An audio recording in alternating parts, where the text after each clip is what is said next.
Bienvenidos a Club de Prensa en NTN 24. Transmitimos desde Washington, a 3 cuadras de la Casa Blanca. Y no olviden que al final de este programa ustedes pueden verlo completo, pueden ver a partes en nuestra página de Facebook, también por nuestra cuenta de Twitter, y el audio, el podcast está en SoundCloud. Y les doy la bienvenida a los invitados hoy a Club de Prensa. En primer lugar está con nosotros el analista político Peter Schechter. Peter, como siempre, gracias por estar en esta mesa. Un gusto siempre. Juan Carlos Hidalgo, investigador costarricense del Cato Institute, think tank con base aquí en Washington, centro de pensamiento. Bienvenido también. Buenos días. Juan Carlos Echeverry, exministro de Hacienda de Colombia y expresidente de Ecopetrol, que es la empresa más grande del país. Bienvenido a esta casa. Gracias, Juan Carlos. Y María Luisa Rosell, periodista peruana, bienvenida también a este espacio. Gracias, Juan Carlos. Bueno, el primer asunto tiene que ver con su país, María Luisa, con el Perú, porque ayer ha presentado renuncia a Pedro Pablo Kuczynski. El señor Kuczynski se había posesionado hace alrededor de 20 meses, el 28 de julio del año 2016, pero una serie de escándalos lo hicieron quedar solo políticamente y presentó su dimisión. Esto además se produce a poco más de un mes antes de la Cumbre de las Américas, que está prevista para el 13 y el 14 de abril en Lima, a la que se supone que va a ir Donald Trump, el presidente de Estados Unidos, y a la que se supone que va a ir también Raúl Castro, el líder cubano. Bueno, ¿qué es lo que ha pasado? Porque esta es una historia que tiene varios escándalos. En primer lugar, se supo hace ya varios meses que la firma Odebrecht, la multinacional constructora brasileña que montó una red mundial de sobornos, había hecho pagos a 2 compañías vinculadas al señor Kuczynski, pagos por $4,8 millones. Unos pagos los hizo a la firma Westfield de $787,000 y otra a First Capital de $4,400,000. Esto lo contó además una persona que estaba investigando el caso en el Perú. Posteriormente, el señor Kuczynski dijo que él no había tenido nada que ver con el asunto y luego se demostró que incluso había habido unas transferencias de Westfield Capital a una cuenta del señor Kuczynski. Luego hubo más problemas. El 21 de diciembre hubo un intento de un juicio político de remover de la presidencia al señor Kuczynski, pero con la ayuda de Kenji Fujimori, uno de los 2 hijos del expresidente Alberto Fujimori, se salvó el señor Kuczynski ahí. El 24 de diciembre Kuczynski indultó a Alberto Fujimori. Fujimori gobernó al Perú de 1990 al 2000, estaba condenado por crímenes graves a 25 años, llevaba la mitad de la condena, y el señor Kuczynski permitió que saliera de prisión. Y luego vinieron unos escándalos adicionales, pero en este mes se vieron unos videos en los últimos días en los que gente de la bancada de Kenji Fujimori estaba hablando con otras personas, incluso con personajes de la bancada de Keiko Fujimori, hermana de Kenji, pero que se opone políticamente, tratando de que no votaran una moción de vacancia que estaba prevista para hoy, en donde se suponía que previsiblemente Kuczynski podía ser sacado del poder, desalojado del poder. Sí.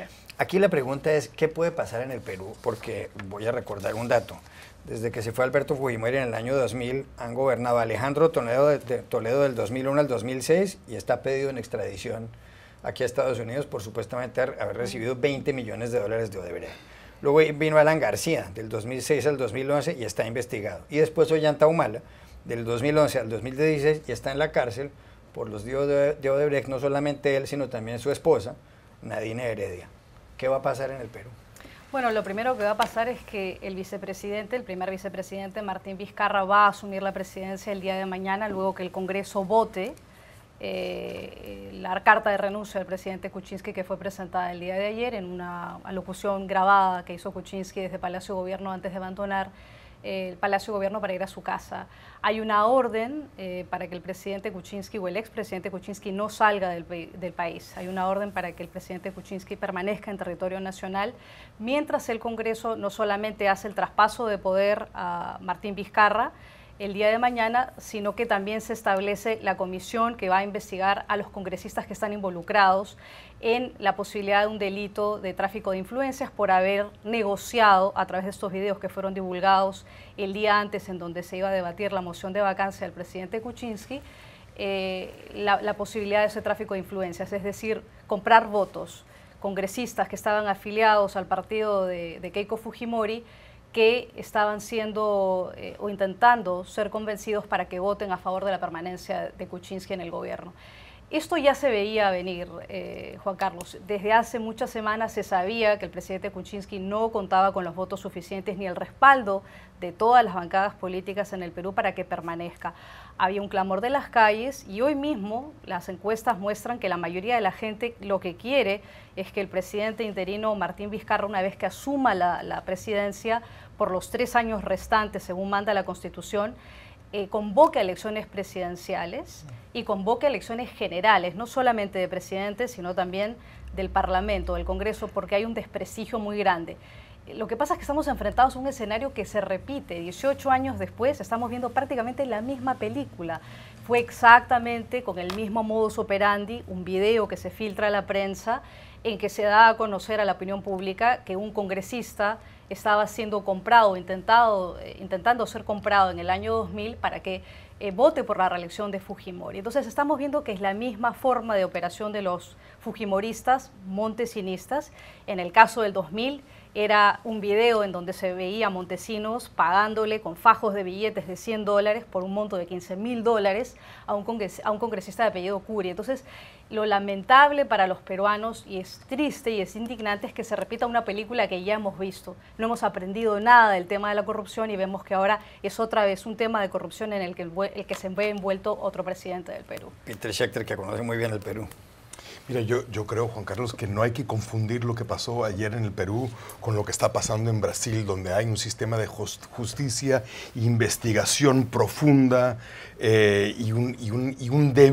una debida investigación del caso. Lo que ha pasado, el presidente Kuczynski ha ciertamente ofuscado sobre sus respuestas, sobre lo que su vinculación con Odebrecht y qué ha hecho su familia. Pero no hay que dudar lo que ha pasado en Perú ayer. Los hijos de Alberto Fujimori han aprendido muy bien sentaditos en las faldas de su padre. Lo que ha pasado ayer en Perú es un autogolpe como lo hizo su padre, o sea, de la misma forma. O sea, un presidente mayor, muy buen y reconocido economista, pero no muy buen político, ha sido arrasado por una mafia que se llama Fujimorismo. Y esto creo que es el problema aquí, es que ha vuelto a Perú absolutamente ingobernable. O sea, y hay que recordar también que es una cosa, me parece muy importante, que lo que ha pasado también no es solo una pelea entre el Fujimorismo y Kuczynski, sino es una como en la mafia, aquí hay una guerra entre los dos hermanos. Keiko contra Kenji porque se alió porque hizo una alianza táctica con Kuczynski. Entonces ahora estos dos están disparándose de una manera increíble y lo que quiere Keiko absolutamente es sacar a su hermano Kenji del panorama político. Entonces yo lo que creo que esto no tiene como parar. Habrá un nuevo presidente y que de repente todo va a ser pitos y flores en Perú. Esto va a seguir de la misma forma y el problema es que Perú no tiene salida a esto porque está controlado por una banda de gente que ve a la política como una cuestión de clanes y qué clan tiene poder versus qué clan no tiene poder. Es Siria prácticamente. Juan Carlos Echeverri, ¿qué puede pasar con la economía peruana? Porque el Perú ha sido un país que ha tenido un crecimiento económico importante. Hace pocos años tenía un crecimiento de más del 5%. Uno además no entiende cómo en medio de semejantes crisis crece la economía peruana. ¿Qué consecuencias puede tener todo esto? Pues la economía peruana nos ha sorprendido a todos desde que Fujimori fue presidente y se hizo unas reformas en el primer periodo de Fujimori de mucha profundidad y una eficacia asombrosa. Nos ha sorprendido por su solidez. Cuando Humala llegó a la presidencia, recuerden que los mercados estaban muy asustados y después hizo un gobierno muy razonable desde el punto de vista económico. Cuando el propio Toledo fue presidente había mucho temor. De hecho, la gobernabilidad de Toledo era muy mala, la popularidad era menos del 10% y la economía crecía al 6%. Yo no me sorprendería que nos vuelvan a sorprender, en el sentido de que los peruanos estaban acostumbrados a manejar un nivel de estrés, todos los latinoamericanos, dicho sea de paso, pero Perú en particular, de la época de las hiperinflaciones, pre-Fujimori, etcétera, ahora ha cambiado mucho, es una economía muy sólida. El Banco Central del Perú es una institución impresionante, la tecnocracia peruana es muy buena, los ministros de Hacienda han sido muy buenos, uno de ellos PPK, la actual ministra, la ministra Stallere, Claudia Cooper, una excelente economista, etcétera. Es muy bien manejada la economía y creo que se ha logrado distanciar del manejo político. Dicho lo cual, es un tema en América Latina, este tema de la gobernabilidad. No es solo de Perú, o sea, en Colombia un presidente con mucho peso tiene mucho efecto, en Argentina también el peronismo, ahora con Macri, en Brasil el PT, etcétera, en México la gobernabilidad, muchas veces el presidente no tiene el respaldo en el Congreso, entonces presidentes cuyo Congreso un poco los rodean y les limitan el margen de acción, es un común denominador en la región. Y segundo, economías que funcionan a pesar de eso también es un común denominador. Yo no creo que Perú vaya ahora económicamente, digamos, a tener un periodo muy difícil. Tiene que seguir, estamos saliendo todos de la época de la caída de los precios de los commodities, ya estamos todos empezando a crecer. Yo creo que esa dinámica no se debe afectar de fondo. Estos temas del fujimorismo y de cómo manejar el equilibrio político entre ejecutivo y legislativo son el pan de cada día de nuestras economías. Son difíciles, pero es un riesgo que nuestros empresarios saben cuantificar y saben manejar. De manera que yo esperaría que el Perú nos vuelva a sorprender por la positiva. Juan Carlos Hidalgo. Varios puntos. Es interesante porque PPK llegó de rebote a ser presidente. Recordemos que los dos grandes candidatos que tenían grandes chances de ir a una segunda ronda contra Keiko Fujimori fueron descalificados de ser candidatos presidenciales bajo circunstancias muy extrañas.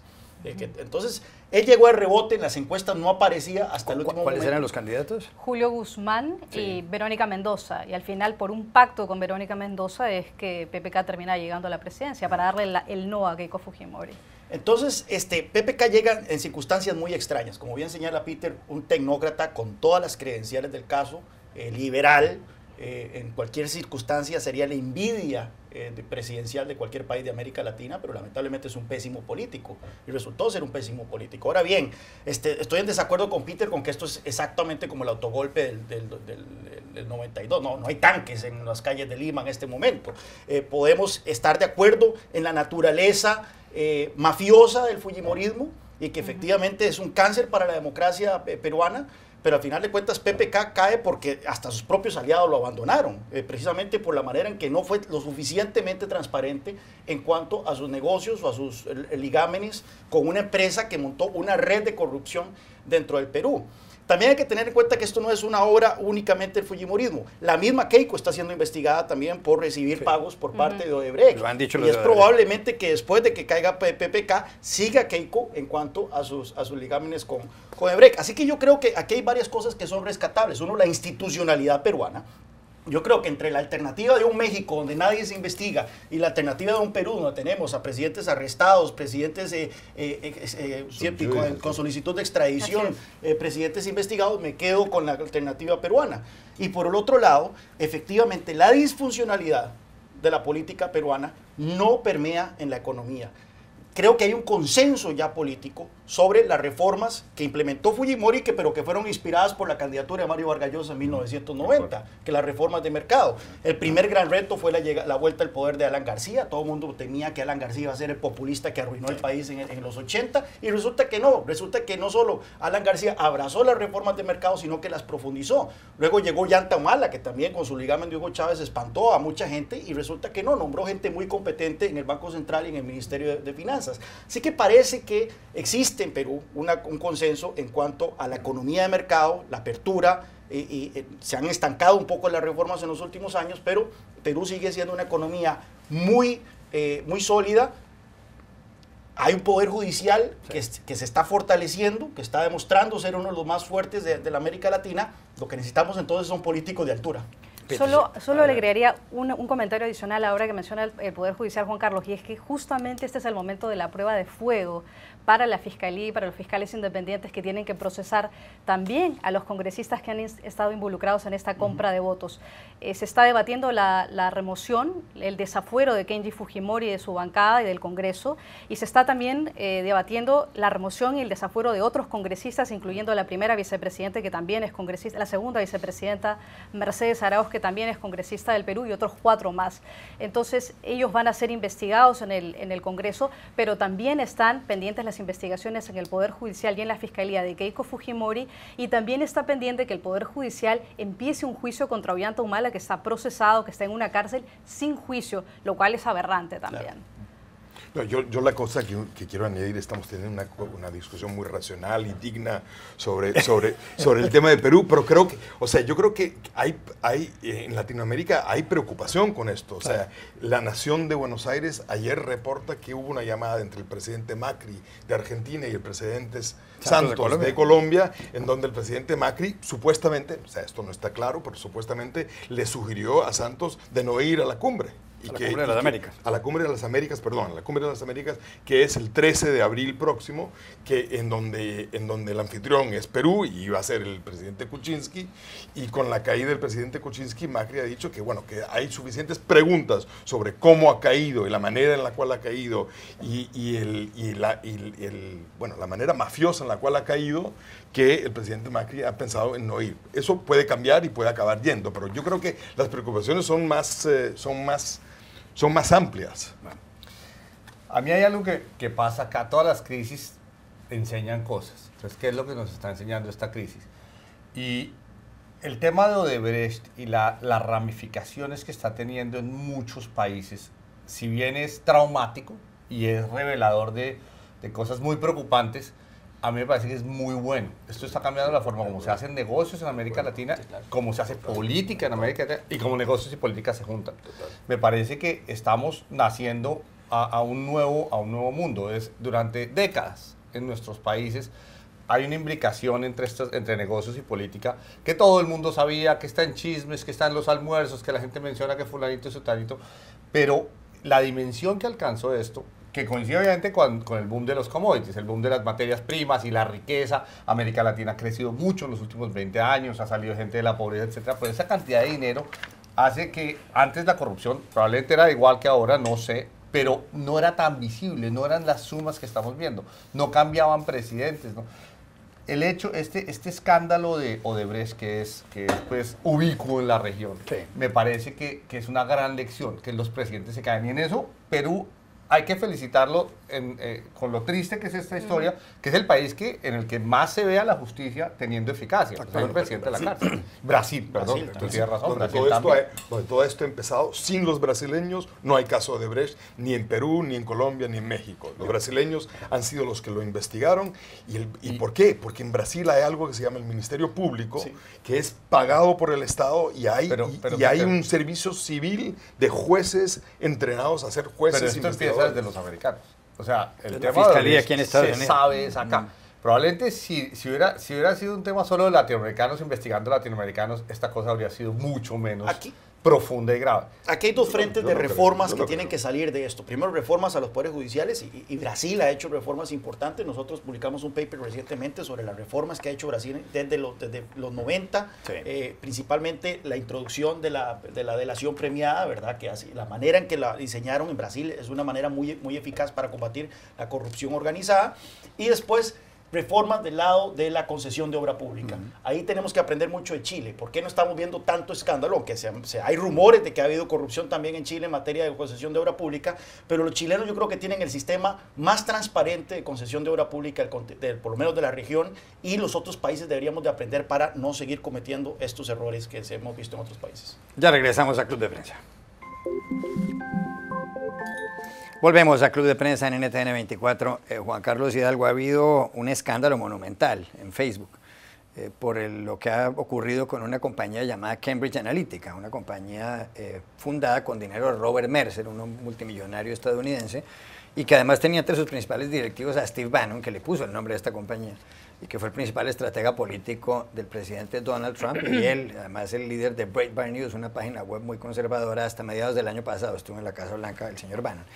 Bueno, pues se acaba de descubrir que Cambridge Analytica había logrado conseguir los datos personales de varias personas, de usuarios de Facebook, y finalmente logró reunirlos de 50 millones de personas. Y esta información fue a parar aparentemente a la campaña del señor Donald Trump, con lo cual pudo haber ganado las elecciones, o ganó las elecciones el 8 de noviembre de 2016 contra la exsecretaria de Estado Hillary Clinton.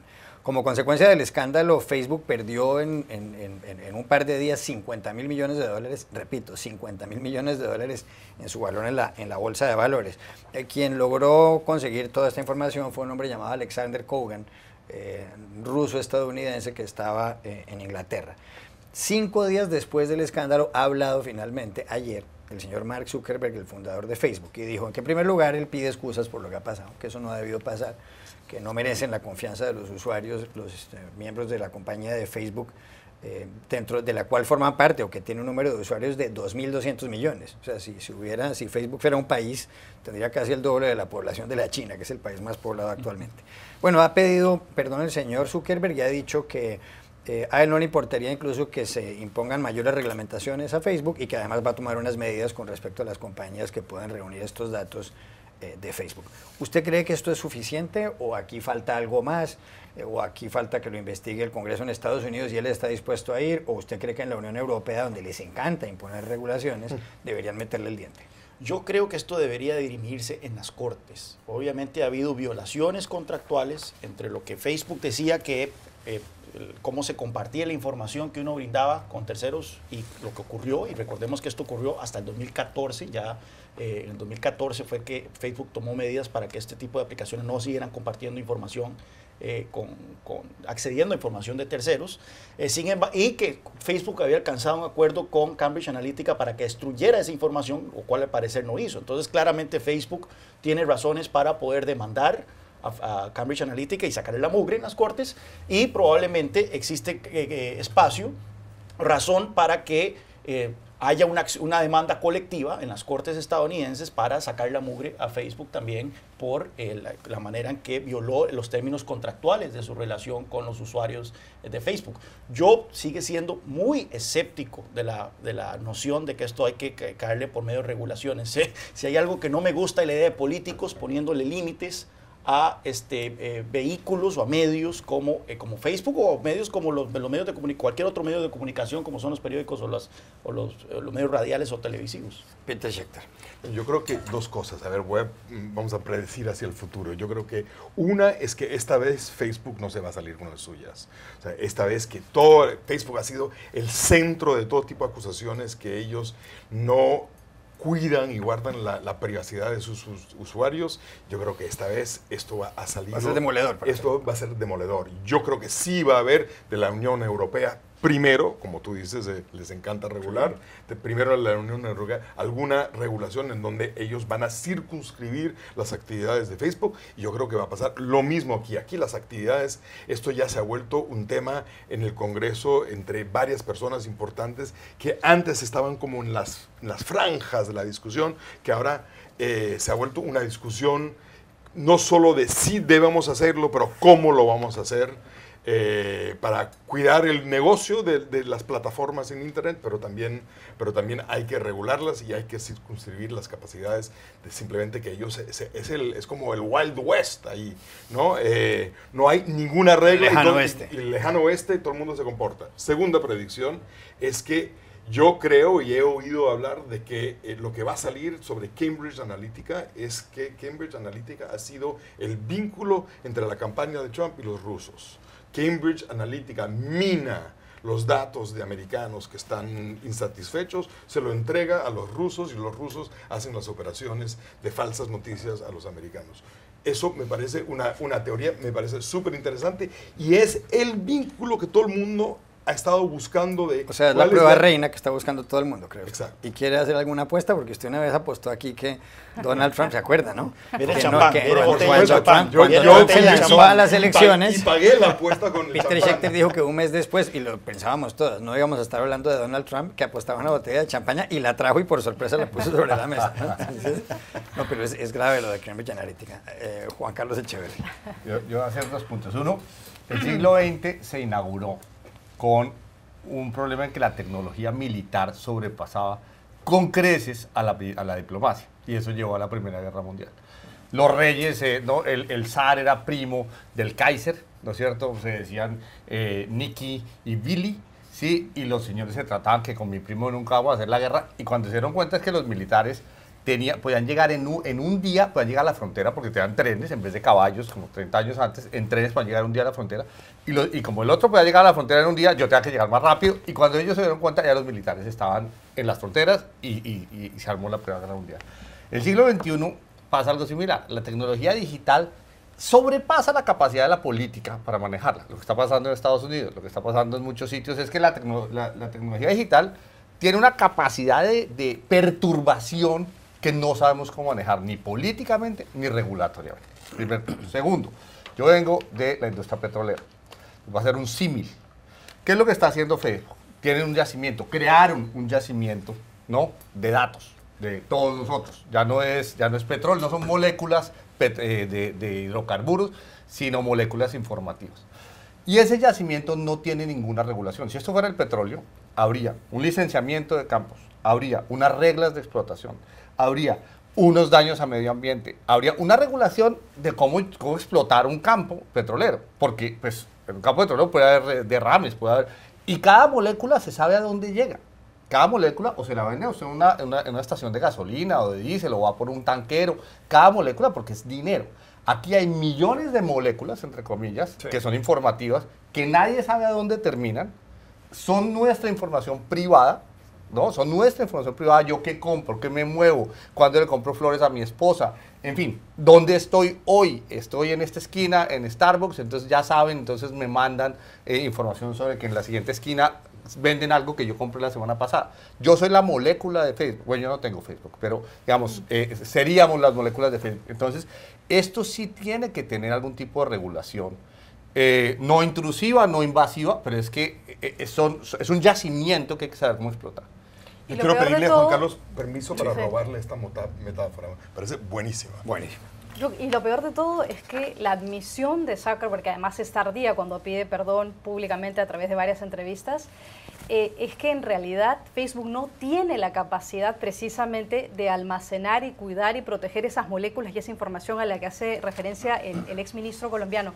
Yo creo que Facebook admite que falló tardemente, después que le ha pedido o le ha seguido diciendo durante todos estos años a los usuarios confíen en nosotros protegemos su seguridad, bueno, pues no lo pueden hacer. Sí. Y lo segundo, yo creo que es que Facebook está realmente en la encrucijada de que van a venir probablemente más regulaciones. Recordemos que la Federación de Comercio, la FTC, que es la que regula las redes sociales y esta tecnología, señaló en el 2011 y resolvió un caso en el 2011 de derecho a la privacidad, y se supone que en este caso, Facebook habría violado uno de los decretos de consentimiento de los usuarios, en donde se supone que están protegidos y que tienen que dar su consentimiento y saber cuándo las redes sociales están usando su información para terceros. Y es algo que Facebook no ha garantizado y que creo que por eso corre el riesgo de ser investigado. Ya regresamos a Club de Prensa. Volvemos a Club de Prensa en NTN 24, 4 minutos para este segmento. Juan Carlos Echeverría ha salido una encuesta de la firma Yanhas en Colombia, hecha para RCN Radio, RCN Televisión y el periódico La República, empresas hermanas de esta, y para varios periódicos como El Colombiano de Medellín, El País de Cali, Vanguardia Liberal de Bucaramanga, y también para el diario El Universal de Cartagena. Esos son los diarios para los cuales ha hecho Yanhas este sondeo. Lo que dice esta encuesta, que apareció en las últimas horas, es que si la segunda vuelta electoral, que tendría lugar en junio si ningún candidato obtiene más del 50% de los votos del 27 de mayo. Si los candidatos fueran los dos primeros que están en los sondeos, Iván Duque, de la coalición de Álvaro Uribe y Andrés Pastrana, expresidentes, por una parte, o Gustavo Petro, exalcalde de Bogotá, por otra, Duque obtendría el 56% de los votos, Petro el 31% de los votos, y por ninguno de los dos estaría el 12%. Hay, por supuesto, otros escenarios. Como tenemos 4 minutos, ¿qué cree usted que va a pasar? ¿Esto va a ser así o usted cree que no? Pues 10 semanas, que es lo que falta para la primera vuelta en política, es una eternidad. Sí. 10 semanas, no ha habido debates, no ha habido campañas masivas de publicidad por parte de todos los candidatos, no ha habido los ataques típicos que minan mucho. Primero eso, o sea, 10 semanas pueden pasar muchas cosas, pero al día de hoy, con los resultados de las consultas que hubo la semana pasada, pues sí es muy fuerte el posicionamiento de Duque y de Petro, que son los que salen arriba. Entonces yo creo que hay que balancear esas dos cosas, o sea, definitivamente Duque y Petro se picaron en punta, si esto fuera pues ciclismo, picaron en punta, y el pelotón va a empezar ahora a jalar con todo lo que tiene a tratar de alcanzarlo. Es un pequeño Tour de Francia o Giro de Italia que los colombianos... O Vuelta a Colombia. O Vuelta a Colombia, que tiene muchas cuestas. Y en una de esas cuestas, alguno de ellos se puede acabar el oxígeno. Pero si tiene piernas y si tiene los pulmones, pues por lo menos tiene muchos votos que ya sacaron, ¿no? Peter Schechter. Mira, yo creo que finalmente se abrió la elección en Colombia. O sea, por tanto tiempo teníamos una elección, una cosa muy anormal en Colombia, que siempre hay gente por delante, pero por tanto tiempo estaban todo el mundo menos del 15%. Había como muchos candidatos y todo el mundo menos del 15%. Finalmente se ha abierto y la cosa es interesante. Duque definitivamente por adelante y en la derecha. Petro por la izquierda y hay 3 candidatos en el fuertes, centro. además. ¿No? Hay Vargas Lleras, Fajardo y de la Calle. La única opción para el centro es que de alguna manera esos 3 se encuentren una manera de unirse. Eso es la gran pregunta. ¿Puede encontrar estos 3 candidatos? Cada uno así, dos de ellos han sido vicepresidentes, nadie quiere ceder, todo esto, pero la única manera de evitar una Colombia polarizada entre derecha e izquierda es que haya algún tipo de unificación en el centro. Esa es la gran pregunta de la política colombiana hoy en día. Juan Carlos Hidalgo, que estuvo en Colombia hace pocos días. Bueno, obviamente falta muchísimo, pero sigo insistiendo en que Sergio Fajardo es el que podría estar mejor posicionado para aglutinar ese voto de centro. Es el que tiene la menor diferencia con Duque en una segunda ronda. Le derrotaría a Petro, le derrotaría a Vargas Lleras. Veo a Vargas Lleras que no ha terminado de arrancar, porque pues, nuevamente falta mucho, pero Vargas Lleras perdería con Petro, perdería con Fajardo, perdería con Duque. Así que los ojos estaban sobre Vargas Lleras luego de la consulta del domingo pasado. Sí.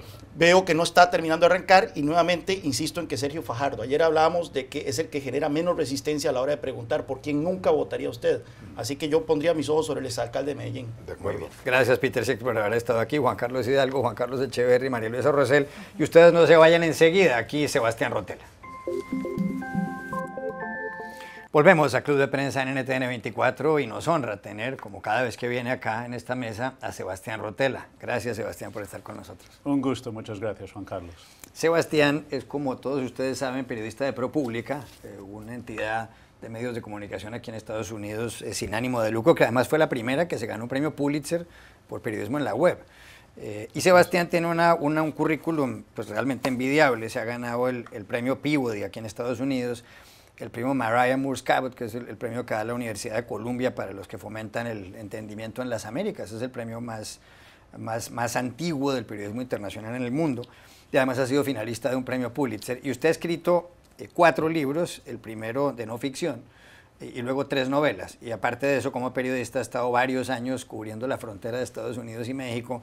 Ha sido corresponsal 23 años de Los Angeles Times en ciudades como Buenos Aires y en ciudades como París, y además ha cubierto muchos asuntos de terrorismo internacional. Acaba de publicar esta novela titulada Rape Crew. ¿Cómo se traduciría esto al español? Es un desafío traducirlo. En México los llaman bajadores, en Centroamérica tumbadores, pero es una banda armada, ¿no? Podría ser depredadores, por ejemplo. Son criminales que victimizan a otros criminales. Y es la tercera de una serie donde hay personajes como Valentín Pescatore y como Leo Méndez, que es un periodista. ¿De qué se trata esto? ¿Esto de qué se trata? Como las otras dos, es del género de crimen, ¿no? Internacional. Y una trama en que tienes 2 personajes investigando un caso, o 2 casos que se cruzan, ¿no? Los 2 personajes, uno es un americano, los 2 son latinos, ¿no? Pero uno es un americano de origen mexicano y argentino, un investigador privado que fue policía de la frontera de Estados Unidos, que es Pescatore, y Leo Méndez, que es un personaje muy inspirado en gente que he conocido en México y Latinoamérica, que es un periodista, activista de derechos humanos que se hizo policía y ahora ha vuelto a ser periodismo. Y Pescatore está investigando la masacre de migrantes africanos por traficantes en la frontera con México, y Méndez está investigando un tema, él está basado en Estados Unidos, aunque es mexicano, de corrupción empresarial, y las 2 tramas se cruzan, ¿no? Esto no es en gran parte el reflejo de lo que ha sido su carrera periodística y sus antepasados, incluso porque usted tiene antepasados catalanes, y ha estado en distintos países, ha estado mucho en América Latina. Incluso llama la atención que hay diálogos que supuestamente es una novela escrita en inglés, pero son personajes que en teoría hablan español. Y los 3 libros son así. Cada libro es crimen, digamos, son thrillers, pero de crimen internacional, en que intento explorar los sitios y los submundos que he conocido, y entre otras cosas, que tienes razón, son personajes, la gran mayoría del libro, digamos, es hablado en español, pero representado en inglés, ¿no? Y explorando sitios que en mi experiencia periodística he podido conocer que están más conectados que uno puede pensar. Por ejemplo, parte del libro pasa en la frontera con México de Estados Unidos, pero también otra parte pasa en la frontera sur con Guatemala de México, que realmente es la primera línea ahora para la migración a Estados Unidos, porque ahora la gran mayoría de migrantes que llegan a Estados Unidos ilegalmente cruzan aquella frontera. Pero también hay una parte que pasa en Lampedusa, en Italia, que es otra gran entrada de migrantes del mundo, digamos, del mundo no desarrollado al mundo desarrollado, con todo lo que es el peligro y la penuria que sufren esa gente. Entonces, cada libro, digamos, es una investigación, pero también es una especie de viaje a través de estos sitios, estos submundos y estos personajes que he conocido. Usted ha cubierto muchísimo y además lo trata en la novela esa línea tan delgada y a veces borrosa entre el crimen y la legalidad, digamos, entre ejecutivos que aparecen, parece que lo fueran muy seriamente, pero en realidad son unos zampones. ¿Cuál ha sido su experiencia en ese sentido, cubriendo esa delgada raya entre el crimen y la legalidad? Por ejemplo, el blanqueo de dinero. Yo he cubierto muchísimo eso, la financiación de grupos terroristas, ¿no? Exactamente, exactamente. Y es un tema que yo he pasado, como periodista americano, basado en el exterior, he pasado toda una carrera investigando la impunidad, ¿no? Esta frase tan clásica en Latinoamérica: narcotraficantes latinoamericanos, espías metidos en el terrorismo, iraníes y pakistaníes, y mafiosos italianos, etc. Pero en este libro me puse a hablar un poco más de lo que es el tema de impunidad también en Estados Unidos, ¿no? Porque en Estados Unidos, obviamente, el sistema de la ley funciona muy bien y todo eso, pero después, cuando miras el sector financiero y los casos de los últimos 10 años, la crisis financiera de Estados Unidos, donde finalmente nadie fue a la cárcel, los grandes bancos europeos y americanos que han sido multados por lavar cantidades industriales de dinero que viene del narcotráfico, las fortunas norteamericanas también, algunas muy conocidas, que cuando empezamos a mirar de dónde vino el dinero y vemos vínculos con Rusia y cosas así, que finalmente aquella línea, como bien dices, es lo que es una mafia, que todos estamos hablando de las mafias extranjeras, y lo que está pasando aquí en las calles y en los bancos y en los sitios donde están los ejecutivos europeos y norteamericanos, también hay un tema de impunidad. ¿Por qué los latinoamericanos no nos enteramos mucho, digamos, de los capos de la droga que tiene que haber en Estados Unidos? Siempre hablamos de que los capos de la droga son latinoamericanos o son colombianos o son mexicanos, pero nunca nos cuentan de quién es el hombre que maneja el transporte de la droga en las calles de Nueva York o en la Florida o en Los Ángeles. Es cierto que cuando yo cubría la frontera me decían mucho los policías mexicanos, ¿no? Inclusive algunos de la DEA, decían: parece que sabemos todo hasta que llega a la frontera de Estados Unidos, sí. Después, por arte de magia, aparecen en las calles vendido producto, ¿no? Y entonces, claro, las estructuras son más complejas y hay menos mafioso, digamos, agresivo y abierto, pero también lo que ha habido es un sector financiero en muchos casos, como digo, como en casos de bancos que después, bancos muy conocidos que después miraban al otro lado y mientras entraban grandes cantidades de dinero, ¿no? Y muchos traficantes, inclusive de otros países, que se han establecido aquí o que han movido su dinero aquí. Entonces, es un tema que ahora creo que en Estados Unidos está llegando a un momento. Tengo un compañero de ProPublica precisamente que ha escrito todo un libro sobre el Departamento de Justicia, todo lo que es la investigación de crimen por ejecutivos y por empresas y lavado y todo eso ha caído en picado. Y esto crea espacios de impunidad preocupante que también pueden mezclarse en la política y es uno de los temas que estamos debatiendo hoy en día en ese país. Usted siente un gran aprecio por su personaje Leo Méndez, que es un periodista mexicano. ¿Por qué? ¿Por qué lo admira tanto? Cuando uno habla fuera del aire con usted sobre Leo Méndez, usted siente gran admiración por su personaje. Porque él es un homenaje a tantos periodistas que he conocido, sobre todo latinoamericanos, ¿no? Que han luchado en la primera línea contra la mafia. Yo creo que los periodistas norteamericanos que trabajamos aquí no entendemos hasta qué punto los periodistas en sitios como Latinoamérica arriesgan sus vidas todos los días y hacen una lucha que están adelante muchas veces de los fiscales y los policías, ¿no? Contra la corrupción, contra la mafia, contra el narcotráfico. Y he conocido muchos periodistas colegas latinoamericanos, algunos de los cuales han muerto en acción, ¿no? Y gente como tú mismo, que has trabajado en Colombia en los años de más duros, ¿no? El cartel de Medellín. El cartel de Medellín y todo eso, y lo tomas como una cosa natural, ¿no? Pero o sea, creo que para la gente en Europa, en Estados Unidos, todavía no entienden lo que es ser un periodista, y yo tengo una gran admiración para la valentía, para el talento, para el sentido de humor, ¿no? Para el estilo de los compañeros periodistas latinoamericanos. Entonces Méndez es un poco un homenaje a esto, y esta realidad que en Latinoamérica, en la lucha desesperada contra la corrupción y la impunidad, se tiene que recurrir a gente que viene fuera del sistema policial, ¿no? Entonces la idea que Méndez es un periodista y activista de derechos humanos que se hace policía, para mí es muy realista. Está basado en 3 o 4 personas de Latinoamérica que conozco, que se tiene que recurrir a gente de fuera que vienen. Imagínate si mañana te nombran jefe de una unidad anticorrupción, ¿no? Esto ha pasado en varios sitios en Latinoamérica, entonces es un homenaje a eso. Finalmente, usted ha citado mucho una frase en entrevistas de Andrea Camilleri, un hombre que escribe libros con mucho éxito en Italia. ¿Por qué? ¿Por qué la cita tanto?